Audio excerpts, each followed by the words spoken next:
Hello friends, मैं Saurabh Suman SS exam गुरु YouTube channel पे आपका स्वागत करता हूं। आप भी इंतजार कर रहे होंगे और हर वो शख्स इंतजार कर रहा है जो अपने मेहनत के बलबूते ये पेपर दिया। विडंबना ये है कि इतने सारे सबूत ईओयू जो आर्थिक अपराध शाखा है बिहार पुलिस की, उसने डायरेक्ट लिख के दिया अपने कागज पे, जो आपने देखा होगा कि Bihar public service commission TRE-3 का पेपर एग्जाम शुरू होने से पहले एक पेन ड्राइव के माध्यम से जो भी फर्जी अभ्यर्थी थे उनके पास पहुंचा। 270 से ऊपर अभ्यर्थी जेल जा चुके हैं, जिसमें बहुत सारी गर्ल्स हैं। आपने सोशल मीडिया पर वीडियो भी देखा होगा। लेकिन उस वीडियो को लेके 18 तारीख आज के दिन BPSC ने एक स्पष्टीकरण दिया है। पहले आप वो देखिए और उसके बाद मैं आपको बताता हूं कि और क्या क्या सबूत स्टूडेंट लीडर द्वारा दिया जाएगा।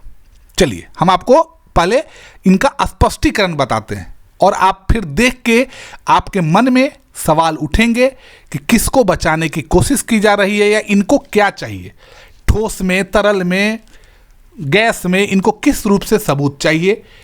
दोनों अलग अलग कार्य हम आप कह रहे हैं, ये बात नहीं है। बिहार पुलिस कह रही है कि पेपर इनके पास पहले से मौजूद था और वही पेपर था जो पेपर परीक्षा में आया है।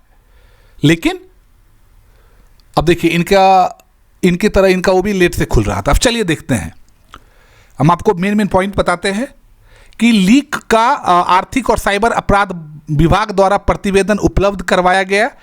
उपलब्ध करवाए गए प्रतिवेदन पर आयोग द्वारा की गई समीक्षा के क्रम में यह बात सामने आई है कि 15 को आयोजित परीक्षा प्रारंभ होने के पूर्व प्रश्न पत्र लीक होने के संबंध में जो मानक साक्ष्य है उक्त प्रतिवेदन में उपलब्ध नहीं है। मतलब उनका यह कहना है कि पेपर स्टार्ट होने से पहले का लीक का प्रूफ नहीं है। बताइए, प्रातः 5 बजे से ही हजारीबाग स्थित कई स्थानों पर छापेमारी कर बहुत सारे मोबाइल फोन, लैपटॉप ये सब मिला था। लेकिन प्रश्न पत्र लीक होने के संबंध में प्रथम सूचना 2:30 बजे उपलब्ध करवाई गई। मतलब अगर आपको पेपर लीक हो गया, आप क्या सूचना विभाग डाले हुए हैं या अभ्यर्थी आपके लिए ठेका लिए हुए हैं कि आपको आपका लीक का जानकारी देता रहेगा? आपका काम क्या है?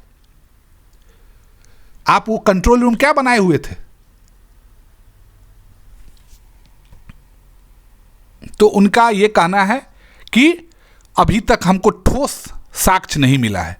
अब इनको ठोस, तरल और द्रव्य और गैस साक्ष्य देने के लिए स्टूडेंट लीडर और आप सब के लिए लगातार आवाज उठाने वाले दिलीप सर ने क्या कहा है? 18 मार्च 2024 7:27 पे उन्होंने ट्वीट लिखा है, BPSC पेपर लीक का कुछ और पुख्ता सबूत आज हमें मिला है जो 15 मार्च के 7 बजे सुबह और 8:18 सुबह का है।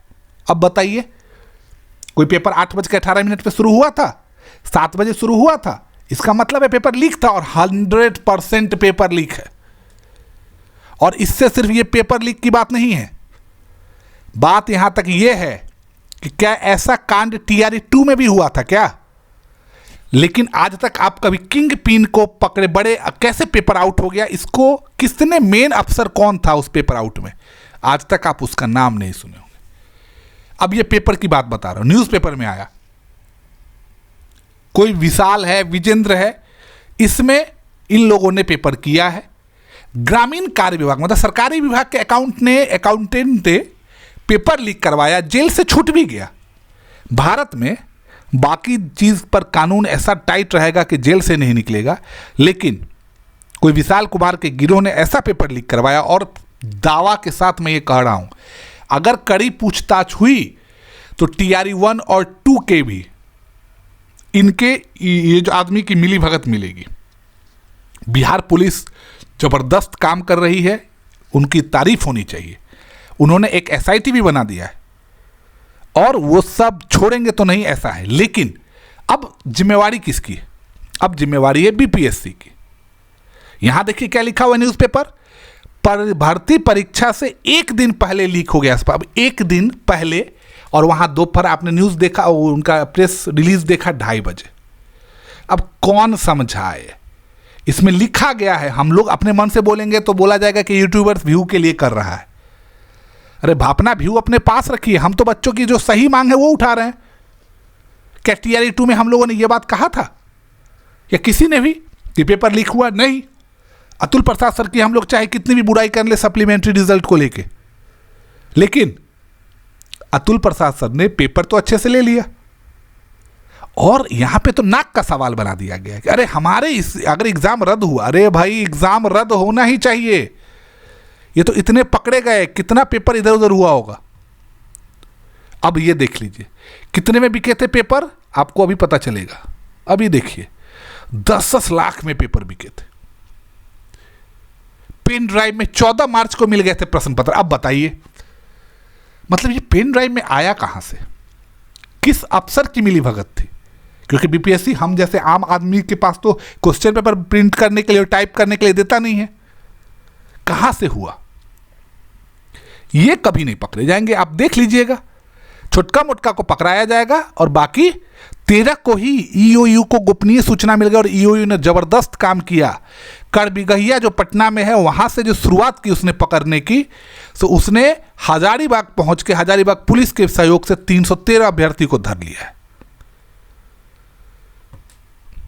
जो अच्छा काम किया है उसकी तारीफ होगी। यहां भी देखिए सुराग मिला गिरफ्तारी के बाद और आयोग का दावा, देखिए गड़बड़ी नहीं हुआ है। तो नए अध्यक्ष साहब के साथ दिक्कत क्या है कि नए अध्यक्ष साहब जिस दिन ज्वाइन किए उसी दिन ये पेपर लीक हुआ। तो अब उनकी तो इज्जत की बात आ रही है ना, ये उनके तो कैरियर पर दाग की बात है। ले हम लोग आपको दोषी नहीं ठहरा रहे हैं, ये बात आप समझिए। कोई भी छात्र एक नया अध्यक्ष को क्यों दोषी ठहराएगा? लेकिन ये तो पेपर होने आपके आने से पहले आउट हो चुका था, तो आपकी कोई गलती नहीं है। लेकिन आप बड़ा दिल दिखाते हुए उन अभ्यर्थियों के साथ न्याय कीजिए जो मेहनत कर रहे हैं। आपने उनका सप्लीमेंट्री रिजल्ट खा गए आप, और आज वो फिर से पेपर दे रहे हैं। और क्या होगा, कोई आया पैसा खर्च किया पेपर पास हो गया। वैसे ही थंब इंप्रेशन में कितने मिल रहे हैं आपको फर्जी, इसका मतलब है वहां भी कुछ गलत हुआ होगा। कब तक न्याय मिलेगा? हमारी नैतिक जिम्मेवारी, एक शिक्षक की नैतिक जिम्मेवारी है कि अभ्यर्थी जो भी छात्र हैं उनके हित में सदैव खड़े रहें, चाहे हमारे साथ जो हो, अंजाम नहीं देखना है। सभी छात्रों के भविष्य को आपने अधर में लटका दिया है। और उन जो 366 या 266 या 313 जितने भी छात्र हैं उनको उम्र कैद की सजा मिलनी चाहिए। पेपर लीक करना और उस पेपर को लेकर बैठना दोनों ही उतना ही कानूनी रूप से गलत है। और सीधा है, एक ही सवाल एक ही जवाब है, पेपर कैंसिल हो, मेन अफसर पकड़े जाएं, जो भी अफसर के हाथों हुआ। छोटे मोटे को नहीं पकड़ा जाए, छोटे मोटे को तो पकड़ना है, पकड़ के लीजिएगा आप, बड़े को पकड़िए। ये कौन है जो इतना बड़ा पेपर लीक कर देता है? ये कोई छोटे मोटे का हाथ नहीं है। आप पकड़िए। बिहार पुलिस जो काम कर रही है उसकी बात पर भी ध्यान दीजिए। अपने आप इज्जत बचाने के चक्कर में, साख बचाने के चक्कर में आपने सप्लीमेंट्री 2 को गायब कर दिया। आप अब TRE 3 को बर्बाद मत कीजिए। हम सभी छात्र और उनके शिक्षकों और उनके परिजन की एक ही मांग है कि TRE 3 कैंसिल हो और पारदर्शी तरीका से, जैसे अतुल प्रसाद सर ने पेपर लिया था वैसे पेपर फिर से लिया जाए। मेरे साथ जुड़ने के लिए आपका बहुत बहुत धन्यवाद। आपके लिए सदैव हम लोग खड़े रहेंगे।